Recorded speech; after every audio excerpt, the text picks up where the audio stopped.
everyone, this is Craig with Castle PT and Live Fit Personal Training. We're here at the studio and we're talking about proper core training and technique. First we're going to touch on common mistakes that people make when core training. And really the first big mistake is that most people, all they're really focused on is crunches, sit-ups, and basically flexion in the abs.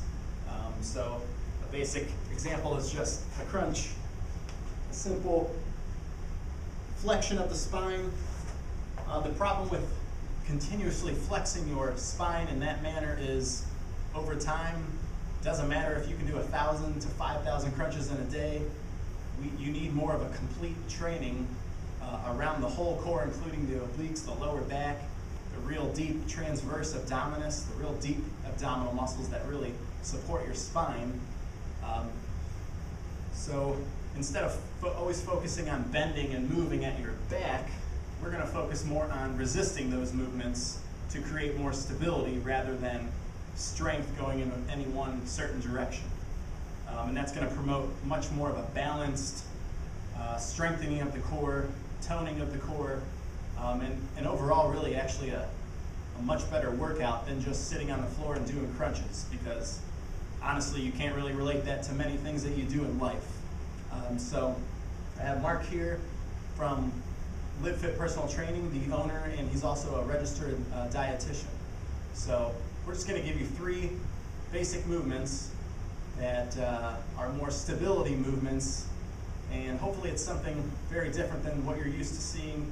And if you do this on your own, I think you'll really see what the big difference is and why we do things much differently here as opposed to what you would normally see at a typical gym. So the first movement we're going to do, all you need is a couple paper plates and a surface that's relatively slick or even real short carpet will do the trick. But the first movement is going to focus more on stability, and instead of doing a crunch, this would be a better alternative. So basically Mark's just going to get in a push-up position real flat, and all you're really trying to do is support as much weight in your upper body as you can while staying really light in your feet. And ideally you want to keep your hips the same height as your shoulders the whole time, and actually resisting all the movement here. And that's what's going to make this effective, is not creating a bunch of movement, but resisting the movement. And typically you can do that for, it depends on your fitness level, but anywhere from 30 seconds or about 15 repetitions on that. The next one is going to be, we worked more the front of the abdominals. Now we're working more rotational or lateral stability, more in the obliques. So these are called hip throughs, and again we're in a push-up position and simultaneously rotating the upper body, the shoulders, along with the hips. And what really makes this effective is you're working just about every part of the core, but you're not bending at your back. You're not creating imbalances. Then the third and final one is going to be, it's kind of influenced by a yoga move.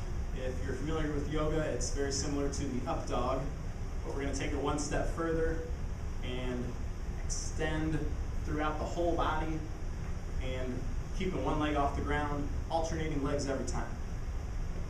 So this is again promoting a full body movement, the way the body is meant to move, not doing all this here and putting your lower back, your spine at risk. And again, these last couple exercises we showed you, it would be safe starting off with doing it for 30 seconds continuously for about 15 or so repetitions, and then building your way up from that.